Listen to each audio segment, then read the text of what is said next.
Hello, this is a special episode of the Athletic NBA Show, here to talk about Kyrie Irving and his trade to the Dallas Mavericks from a media member's perspective. I'm Tim Cato. I'm the Dallas Mavericks beat writer for The Athletic, and we've got Alex Schiffer, who covers the Brooklyn Nets, also for The Athletic, as you can probably guess here. And we're just going to go through the trade. You've probably heard a half dozen, maybe 2 dozen podcast already breaking down every specific dynamic of Kyrie Irving going to the Dallas Mavericks from Brooklyn. What we're going to do is go through it from our perspective, how we handle the news, how we approach, the hours after Kyrie is traded to the Mavericks, what that means for both teams, and how we go about figuring out what the motive is and what the meaning behind these moves are. Also, I just absolutely need Alex to tell me what the hell it's like trying to cover Kyrie Irving. I need some tips. I need some advice. Alex, how are you? I'm good, man. It's weird. I feel like there's like the forecast had a storm a couple days ago, and there's another one to come, and this is like the sunny day, but you never know when the clouds are going to come in just because there's still trade rumors swirling around the Nets, and I'm fully prepared. It's funny when our producer sent me the Zoom link, I thought for a minute another trade had went down and there's no notification, so I feel like I'm not fully recovered from this weekend. We are absolutely in the eye of trade deadline week, and I think we're grateful for that. How did you actually receive the news on Sunday? Which notification came across, and what's the first thing that goes through your brain? Not just about the deal, but what about your life is about to become for the next 4 hours, 8 hours, the next week? Yeah, so I was at the Seton Hall DePaul College basketball game, which is about a half hour from my house, and I had always had reservations about going to said game with family and family friends because the Nets are in the midst of a back-to-back when we're recording this, and had a game the night before, so it's like 4 games in 4 days, and but I was being a good trooper. That being said, I can't tell you anything about the game because I'm on my phone the whole time working, different angles as to who's hearing what, when it's coming in. And, I had a couple people from different avenues. Some in the world of basketball. It's funny, actually, that one of the people who got me the tickets for the game actually heard that Dallas was going to be the destination. So, you're working out the scenarios in your head of, all right, well, the Suns offered Chris Paul and Jay Crowder. What does that look like for the Nets? Who do the Mavericks have? I never really fully believed the Lakers just because you can't have Russell Westbrook and Ben Simmons, arguably two of the worst contracts in the league with similar games and holes in their game, on the same roster with that luxury tax bill. So I never really took the Lakers seriously. I also never fully believed the Mavericks just because you look at who they have in house. Spencer Dinwiddie, now back with the Nets as a result of the trade. Matt Riccardi in the front office. Andrew Baker, I believe, is the front office member Correct. who's another Nets alum. I was going to say Andrew Smith for some reason. I don't know an Andrew Smith. I don't know where I got that from. And of course, Theo Pinson. Jared Dudley's also a Nets alum from right before the stars came, Kyrie and Kevin. So the common sense to me was kind of leaning toward Phoenix just because I felt like the Mavericks had so many people in house who could give them a firsthand experience of what the Kyrie Irving era in Brooklyn was like, to where they wouldn't maybe go through with it. That being said, the voices of Luka Doncic, Jason Kidd, Nico Harrison, all those guys have much more pull than the people I just mentioned. So, the whole afternoon I was thinking it was going to be Phoenix or Dallas, and then they started to get some late traction for Dallas. As we were about 10 minutes from my house coming back from the game, we ran in and picked up a pizza. I grabbed like 3 slices. I went to my room and I did not emerge for hours later while working the story. So that was my Sunday. And really everything since has been kind of a follow-up to that. What about you? Yeah, I was on the phone with my dad, a It's less really dramatic. a high level source. And I see the tweet come down, the notification pop in there. And, I grew up religious, and, even though, got a good relationship with my families, out of respect, I just don't usually curse around them. So I remember saying, apologies for what I'm about to say, but holy yes, holy shit, we can curse on this podcast. I do it on mine. It's allowed. Uh, um And so it's even more loud than being on a phone call with your dad. But that was my reaction to it. I then told him, I'm sorry, I'm gonna have to hang up, and he understands my job and everything there is to it. And Schiffer, you're right. We kind of walked through the idea, like instantly, we have an idea of all the key factors and decision makers and influences. But I think there is some level of like all of those things swirling around, and the hours afterwards, maybe the first hour is like identifying all of them. And then I found that the next hour was putting them into a, more of a coherent like structure and order. I had to organize all of these different things that I felt were impacting and had caused this deal to happen. And only then could I go from there and actually write what I'd ended up writing about the team's motivations. And that, took from, like 5 p.m. to 8 p.m. Central. So it definitely changed my Sunday. I'll say that for sure. Yes. So This is I we am now, welcome. Go ahead. we are indeed going to welcome someone.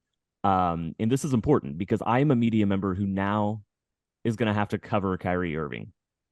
Alex, you have done this a little bit before. Jay King has also done this. And Jay King just popped on. He's our Boston Celtics beat writer for The Athletic. What's up, Jay? Jay. Not much, fellas. How's it going? Hey, Ooh, hey, good luck. Good luck, Tim. I need all the help I can get, and hopefully we're gonna kind of work through this over the next 20 minutes or so. Before What we is it move like? forward, go ahead. Well, I was gonna say, Jay, real quick, since we were talking about Yeah. outside looking in before the trade went down. I mean, you have no stake in this covering the Celtics now. You're the Kyrie alum that I recently just joined in the group. Let me know when I get Proud added. graduates of the Kyrie School of Education. I just put myself requested the Facebook group. If you have admin power, then you can let me in. But where were you thinking about this from afar? I mean, where did you think he was going to go? I mean, were you obviously you're covering your own team right now, but were you even working this at all, or out of curiosity, just checking in with people to see what it might be, and what was your reaction with Dallas? I was surprised by Dallas because I thought it would be the most desperate team. And to me, the most desperate team was the Lakers. I guess from some level, I didn't realize how urgent the Mavericks were to find Luka a second star, because this really is like, it's a huge gamble. It's a gamble on someone who has never been able to stay happy no matter how good things are going, who has never been able to stay happy when he's with his best friend Kevin Durant, when he's with a championship caliber team in the Cavaliers, when he has a ton of talent around him in Boston. Like, he's been in great situations his whole career and is still always wanted out. And so it's just a huge gamble to me. So I was surprised by the Mavericks, but like anyone else, now I'm just fascinated to see what comes next, because he's truly like one of the most mesmerizing talents ever. And as you know, Schiffer, covering him on a night-to-night basis, the guy just does stuff so smoothly and just ridiculously, and it's just like incredible to watch him play. And Tim, you'll see that, like, the highlights are one thing, but it's just like the way he does it every single night is just ridiculous. And not every single night, because he hasn't played a lot over the last few years, and that's one of the issues. But like, he's just an incredible, incredible talent, and that's why teams keep selling themselves on him. But yeah, I was and I think, I mean, from a Celtics writer perspective, all the writers, all the people that we talk to in the organization, like, everyone's interested in it because it's Kyrie. He's a lightning rod. And now So Jay, Tim gets when to when deal with the Kyrie lightning rod. so when Kyrie he comes to Boston and he professes, like his longstanding, love, this is his new home. We as media members have to have a bullshit reader. And we're constantly trying, like that's what press conferences are. Like, you're trying to read through these cliches and these very tired concepts and ideas, and kind of read behind what they actually mean or where they actually might be coming from. Like, this is a huge part of our job. Did you get that sense, or when did you get that sense with Kyrie that or maybe that was genuine to start. I guess I'm asking in the context of like, how should I be understanding the context of whatever he says about Dallas here, later this week. This is publishing Thursday, so probably his initial comments as Dallas Mavericks will be out. But it's when they happen, what should my reaction be? Yeah, so I do think he was genuine in that moment. That day, it was funny because it was during some event at TD Garden where they basically just have had players. It's like a preseason event where they do like a 3-point shootout, like just stupid stuff for season ticket holders. And he actually, all the players spoke to the media beforehand. And so I had a men's league game. So I was like, media availability is over. I left.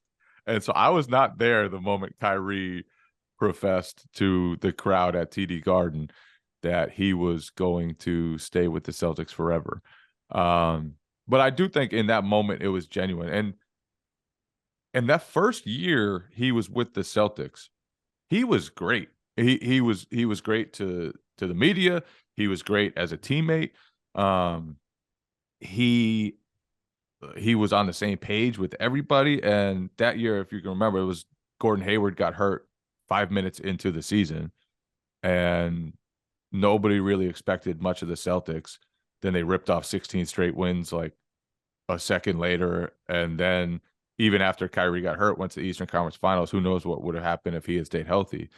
So he came back the next year. I do think that was totally genuine, but he can change his mind quickly, and he certainly didn't stay happy for too much longer. It didn't take long to realize that he was starting to, and the whole situation was messy. It wasn't just his part in it. Like Hayward was coming back from injury and he wasn't good yet, but they had to play him minutes to get him back up to speed. Terry Rozier had started during the playoff run and been very good. And now he's being asked to come off the bench in a contract year. So he's pissed off. I think they had Tatum and Brown were like obviously great talents and they were starting, and but they had just had the run where they went to the finals, and now they're coming back and Kyrie steps above them in the pecking order. So it was just a lot for everyone to deal with. And I think they probably had like 7 or 8 guys on that team who thought they were the second best player, which is never good. And then obviously Kyrie was the first best player, but it didn't take long to see him become unhappy. And then once he became unhappy, it was like the way I put it, is he could have been a driving force to bring that team together. Like he's that type of powerful person. He has that much cachet, especially the young guys. Like they really looked up to Kyrie. Like he was one of the guys that they looked at in the league. Like, wow, he's incredible. And he never did that. He was divisive. He called out the young players on a regular basis, pissed them off. And it's hard to like cover sometimes when a guy goes into a show like that, and you can see how unhappy he is, how unhappy everyone is around him. I'll never forget the day before Game 5 of the Milwaukee series, and they're down 3-1, and at that point, like it's in Milwaukee, they're probably not going to win. Like the odds are very much against them. But he shows up to shoot around and was just absolutely miserable. And Marcus Morris was over like 20 feet away. He's saying like, we're not there. We can still do this, yada, yada, yada. And Kyrie was miserable. And I remember looking at him like, they're done, like totally done. There's no way this guy is going to be able to have a good game tonight. He is totally not invested in this. And Al Horford, I have no idea what Al Horford was talking about with Kyrie, but he pulled him aside and talked to him for a while. And I would imagine he was trying to get, to pump up Kyrie, motivate him a little bit. But it was stuff like that. Like some days he was just not happy. And the effect that had on the team because of who he is was very, very, very divisive. And I think that's why, people in Boston look back at it so with in like cases of fans like animosity, is because he reached a point where it didn't seem like he was invested in it anymore. And I think he's probably reached that in other places too. But yeah, when he's on, man, and there were stretches when he was on. There were stretches when he came in and was awesome. But it never really stuck. When you're drafting your fantasy team, do you ever wish that you could do the same thing with your business team? If you're building a roster to win the league, you need Indeed. Indeed is the hiring platform where you can attract, interview, and hire all in one place. Don't spend hours on multiple job sites looking for candidates with the right skills when you can do it all with Indeed. Find top talent fast with Indeed's suite of powerful hiring tools like Indeed's Instant Match Assessment and virtual interviews. Hate waiting? Indeed's U.S. data shows over 80% of Indeed's employers find quality candidates whose resume on Indeed matches their job description the moment they sponsor a job. I love Indeed just because I can do all the hiring in one place. It's so easy to use, and it's honestly made my life so much easier. Candidates you invite to apply through Instant Match are 3 times more likely to apply to your job than candidates only to see it in search, according to U.S. Indeed data. Join over 3 million businesses worldwide using Indeed to hire great talent fast. Indeed knows when you're growing your own business, you have to make every dollar count. That's why with Indeed, you only pay for quality applications that match your must-have job requirements. Visit Indeed.com/NBA Show22 to start hiring now. Just go to Indeed.com/NBA22. Indeed.com/NBA22. Terms and conditions apply. Cost per application pricing not available for everyone. Need to hire? You need Indeed. Is that hot and cold nature something that will extend to, the avenues of my job, of press conferences, of how he interacts with media members? Are there times where, he is going to give you the best quotes and he's going to look you in the eye and he's going to be like, whatever you need, and in other times that he's going to be the opposite of that? And certainly I want Schiffer's opinion here too. But yeah, what's your impression of him as a star to cover? He was the toughest player I've ever had to cover. From the standpoint of like, if you don't word a question the right way, he might like just not really answer it. There was one time he tried to throw us out of the locker room pregame with like 10 or 15 minutes left in media availability, just because, he didn't want us standing there. There was another time he yelled at this young woman. She must have been like 22 or 23. It was probably her first job. She was the camera woman. And so her job is to take footage of the players in the locker room.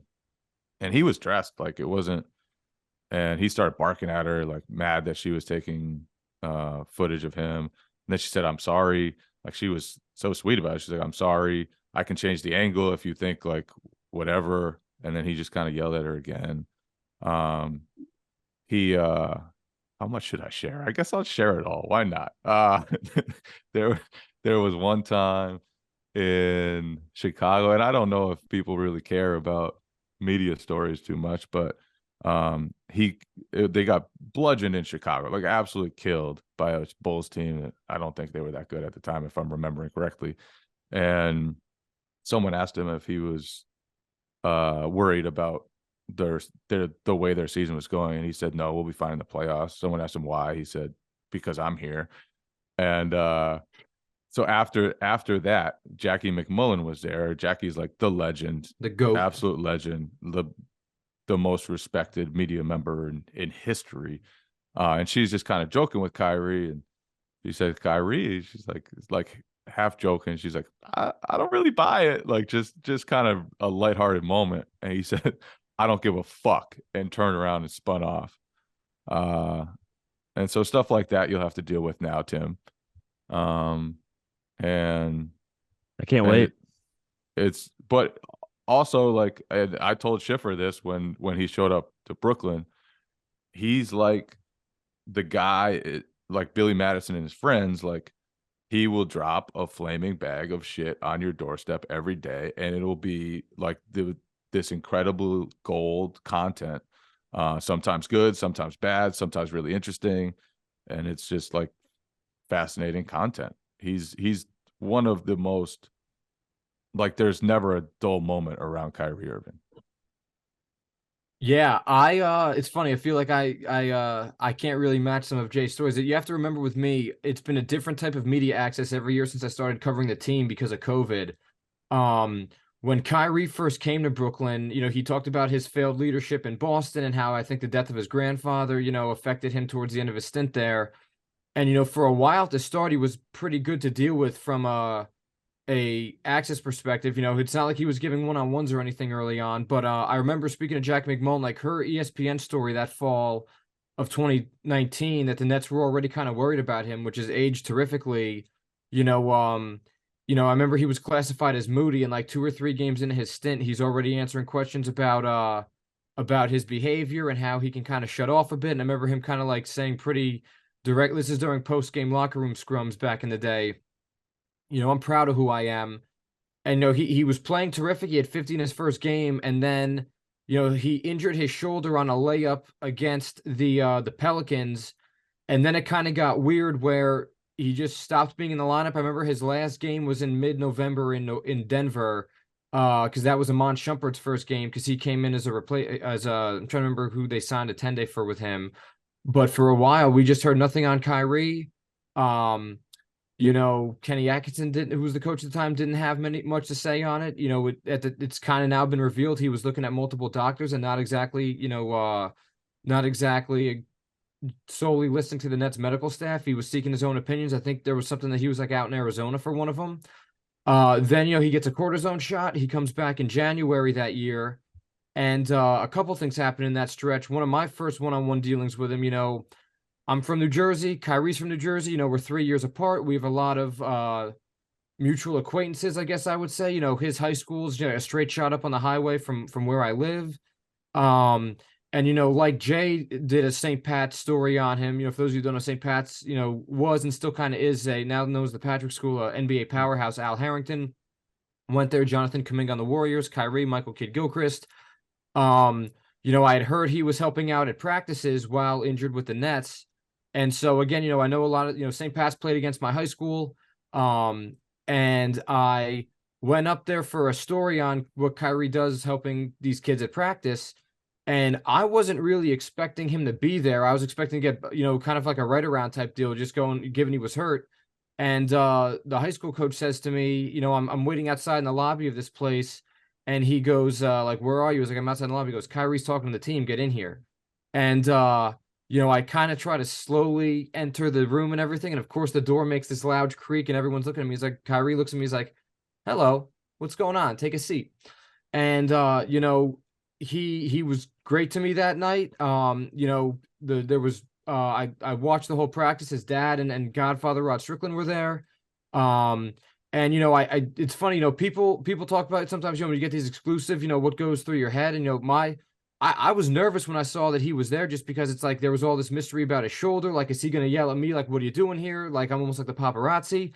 And, he couldn't be more accommodating. He pulled me out in the hallway to make sure I got, it was quiet when I talked to him about the whole thing. He thanked me later that day for it. And the whole time going through my eyes, as I'm watching him run the practice, is like, I have 2 hours with Kyrie Irving all by myself, and it's my first year on the beat.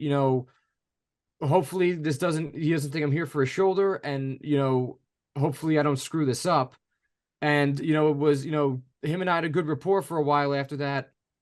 We would talk Jersey basketball, and even during some of the tougher times of his life. I mean, the death of Kobe obviously happened when the Nets were at Madison Square Garden. He wasn't there that day, but then he has that 50-point game coming back. He sprains his knee, which ultimately ended his first season a couple days later. And I remember him walking across the locker room on crutches to talk to us when he didn't have to. So, his first year, he was very accommodating, all things considered, even though he only played 20 games. And then COVID happened, the NBA bubble and his role and all that happened. And, before his second season with the Nets, we all got that email from his publicist, a note from Kyrie Irving was the subject, and that he wasn't going to be talking to us that year when we didn't even do anything. And that's, I believe, when he tweeted that he called us pawns. And that, the relationship with we only covered him 20 games. It's not like we did anything to him. I mean, he played great those 20 games. I don't remember the record off the top of my head. I think it was closer to 500 than a winning one. But after that, I mean, it was never really the same with the local media, because then there was the vaccine mandate. He had that 50, 40, 90 season, that second year in Brooklyn. He was the most reliable of him, KD, and James Harden. If he doesn't land on Giannis and sprain his ankle in that playoff series against the Bucks, I think they were winning the whole thing, maybe even without James Harden. But then the vaccine mandate stuff came up. He obviously refused to comply with it, and I mean, from there on, it was always a bit contentious. He would still be decent at times and respectful, and still you can make some small talk with him. But really, ever since that second part of that second season, when the note from him came, that email, and also that time where he just didn't show up to the arena, and he had that he was later found to be at a birthday party and all that. It's interesting, that was all over Zoom access. But you could just kind of tell, like, Steve Nash was having his first, Kyrie experience, where like he just had no idea what was going on, had no idea what to say. And that was an interesting dynamic in the locker room too, because the whole team, Kevin and Kyrie are like the leaders, but no one really knew what was going on. And it was just this weird deal of like, do you say something? Do you not say something? Talking to guys, and no one really even knows what was going on, let alone to comment on it. And that was, again, when there was no open locker room or anything. So definitely that second season, kind of like what Jay was saying, where the first one was relatively smooth riding, all things considered, just, it changed after that. And it's kind of tie a bow on. I mean, I saw Jay last week when the Nets were in Boston. You talk about his unhappiness, the way he talked about the Celtics after that blowout loss. I don't even remember what the score differential was, Jay, but 139 to 96. Yeah, it was over 3 minutes in. He'd been complimentary of the Celtics before. He had talked about, I've known these guys since they were pups. This doesn't surprise me what they're doing. But he essentially said, it's clear as day to me that the Celtics have their eye on the title and they're not messing around in the regular season. And tonight we were just a team that got in the way. We were all kind of debating how he sounded after that, because as you talked about the bullshit meter, Tim, I think we all just kind of, our senses are what they are, and you kind of are around the guy enough to where you can kind of tell when something, they're saying something that they usually don't say. Him talking about the Celtics, it was almost like wistful, like he was kind of envious of what they had going on compared to the Nets, where he has to pilot the ship until Kevin's back, and here's this team that he left that's just rolling over teams left and right and not messing around. So that, when the trade request came in Friday, my first thought was thinking about his comments Wednesday and how he almost kind of seemed like envious of the situation that he left to be in now. This podcast is brought to you by Philo.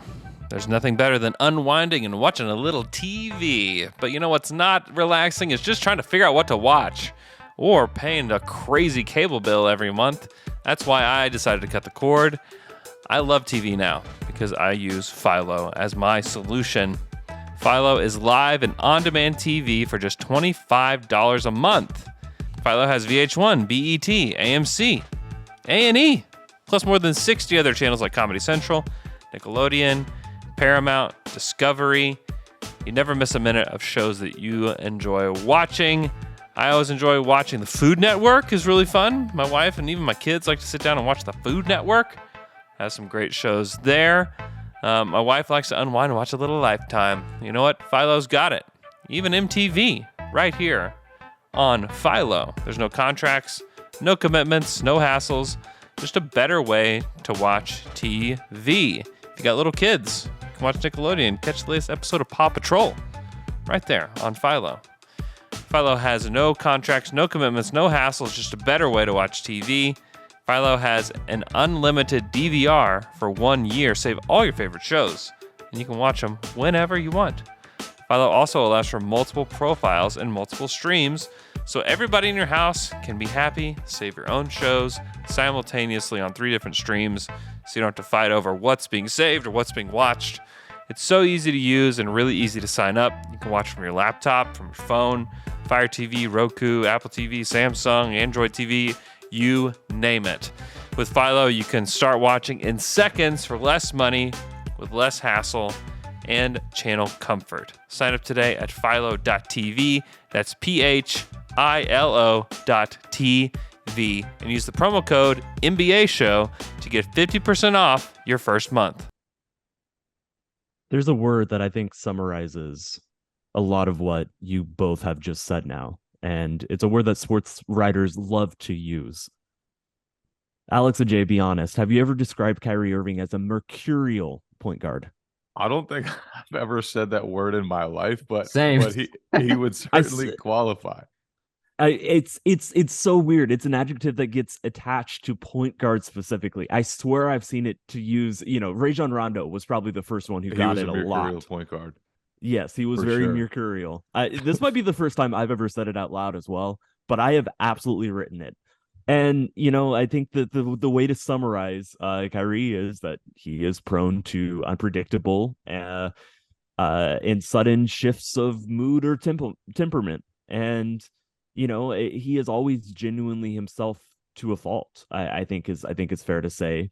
I'm very interested to see what the Kyrie experience is like here in Dallas. Like you guys, I do expect that the first season will be rather smooth.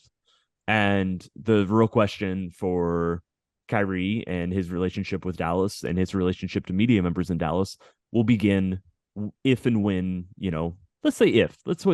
There's no when that I have or plan to report in the coming days, even if there's an expectation that the Mavericks are planning to do it. But, if he resigns with the Mavericks this summer, I want to focus on, or I want to ask briefly about one very specific thing you said a while back, Jay. And you were talking about how if you didn't ask questions the right way, that he wouldn't give you an answer. And this is a really funny thing, and we don't have to go this far inside, media and spend 5 minutes on it. But I'm curious, are there specific types of questions? Are there ways to ask Kyrie Irving a question that's going to get a better response? Or is it just about whether he wants to answer it? It would be sometimes, and maybe I was misreading it sometimes. And before I go on, like, I feel like I'm bashing the guy, and I genuinely think that there aren't people in Boston who think he's like an asshole. Like, I would agree in Brooklyn too. People don't think he's an asshole. They think he's like a decent guy he's done a ton good. Like, the work he's done with his old high school is incredible. He's donated millions of dollars. He's basically kept the entire school afloat by Pays himself. for half the kids' tuitions. Last I had asked, yeah.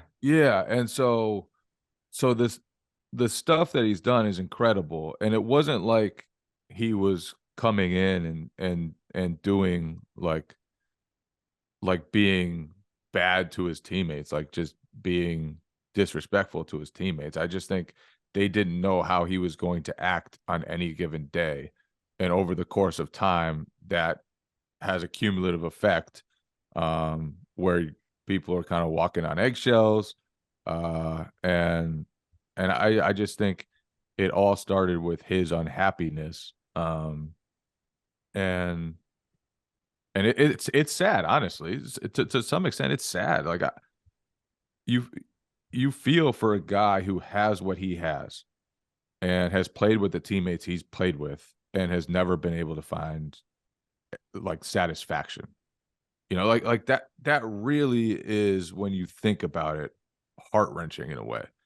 So I don't want to feel like I'm piling on the guy, sharing like the worst stories from his time. And like sometimes he was totally fine to deal with. I sat down with him about his high school and we talked for 30 minutes and he was awesome. And there were times when he'd sit there after a bad loss and answer every single question. He was always available. Like, at least in that time, he was always giving interviews. He never missed media availability. Like, if we requested him, he was going to do it. But with the question thing, it was like, sometimes you could offend him if he thought you were like looking for one type of answer. So it's pathetic, but I would like think for a lot of time about how I was going to phrase the question so that he would, and sometimes I would butter him up. I'd be like, you know what, Kyrie, like you've played for championship teams, you've played at that level, like, and then get into the question part of it. And sometimes that worked, sometimes it didn't. But he's the only player where I've had to put that much thought into like how I'm going to phrase a question, because if I don't, then he might just dismiss the idea entirely and not give me even like a cliche answer.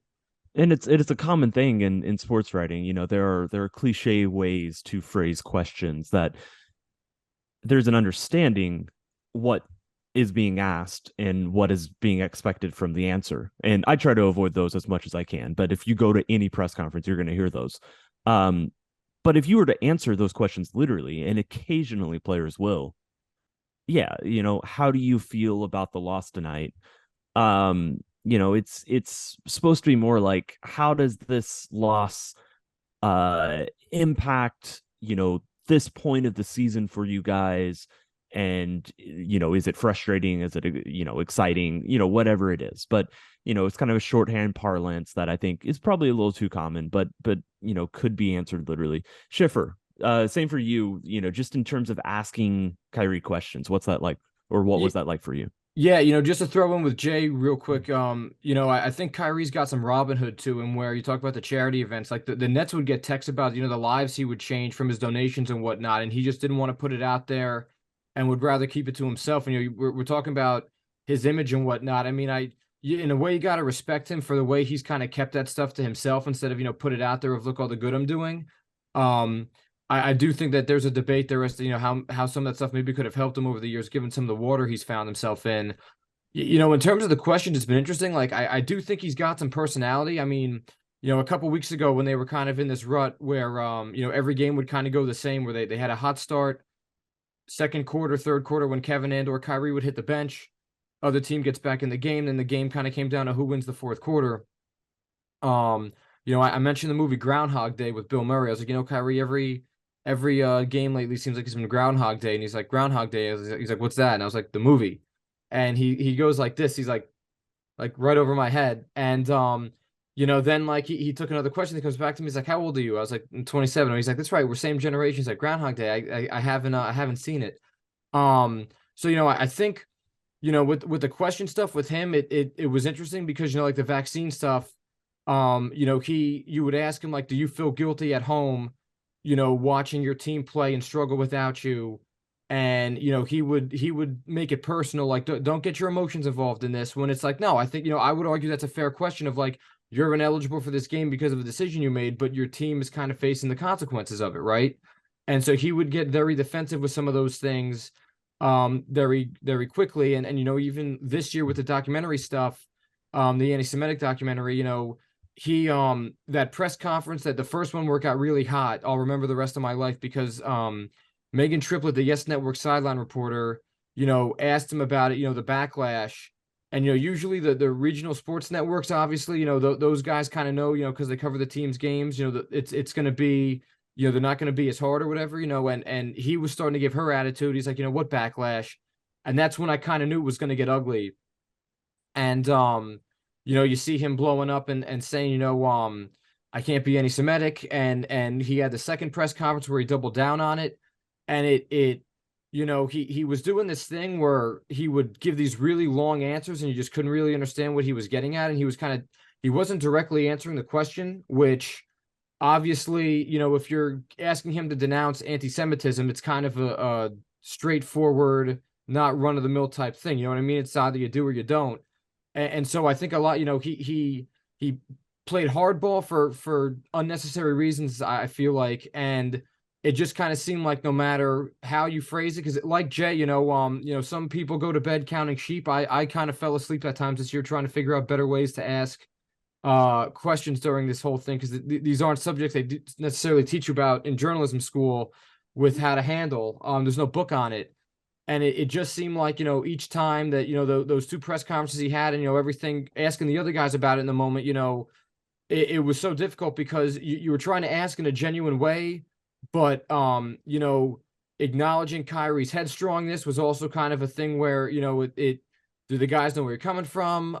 You know, you're trying to acknowledge this was a thing, but not necessarily put it, associate them with it. You know, it was this weird dance for a while, just because, you know, again, it's an uncomfortable conversation for all of us, right? And you know, he made it harder than it had to be with the way he was kind of talking around this stuff, and not, you know, he was asked if he believes the Holocaust happened, and he didn't give a straight answer, and it was just this weird dance of like, you know, we're asking you direct stuff, but you're giving us all these answers that we just can't really process in the moment, you know.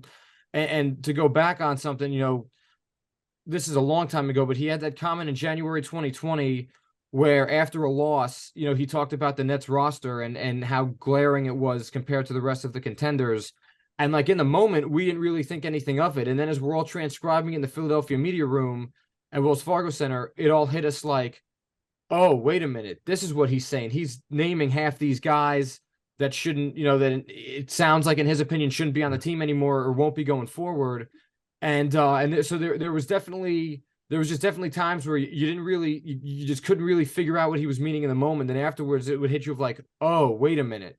So I definitely think that there was a listening component to all this that you just couldn't really accelerate no matter how much you wanted to. Because as you said, you know, these press conferences, right, we're all thinking on our feet.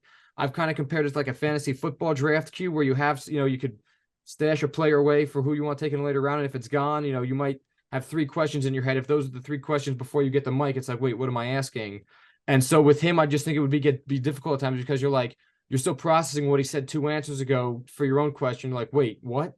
So I think that there was definitely some just unnecessary handling of some of it on his end where he could have been more direct and clean a lot of this up, and there would be less controversy than there was. In 2020, there were over 5 million car crashes. That's more than 15,000 a day and 600 in an hour. You know, I had a friend that was injured in a car crash recently, and handling it with his insurance was a complete disaster. He did not get everything he was entitled to, and it was just honestly awful. What an awful situation that my friend had to go through. If you're ever injured, you should check out Morgan & Morgan. Morgan & Morgan is America's largest injury law firm. They have over 100 offices nationwide and more than 800 lawyers. With over $15 billion recovered from clients, Morgan & Morgan has a proven track record of fighting to get you full and fair compensation. Submitting an injury claim with Morgan & Morgan is so easy, it's more like using an app than hiring a lawyer.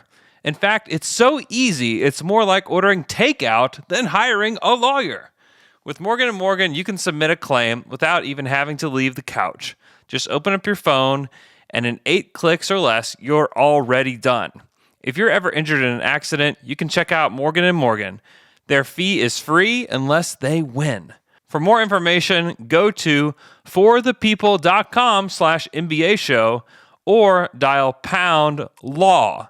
#529 from your cell phone.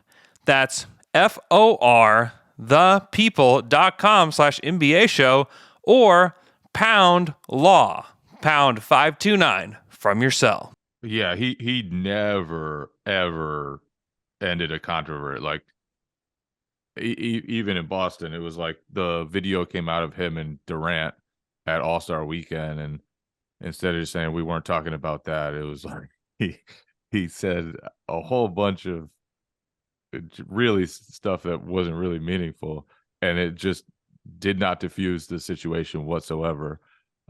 Same thing when they had a press conference. Like, he's very bad at diffusing a situation, and maybe he doesn't want to diffuse a situation. Maybe he wants to pour flames on, or pour gasoline on all the flames always, but he never makes things easy on himself. And listen, most of this stuff does not matter to a basketball team. Like, there have been players that are difficult to deal with, that are great teammates, that are awesome teammates, that show up every day and help their team and do what the coach wants them to do and are reliable from that perspective all the time.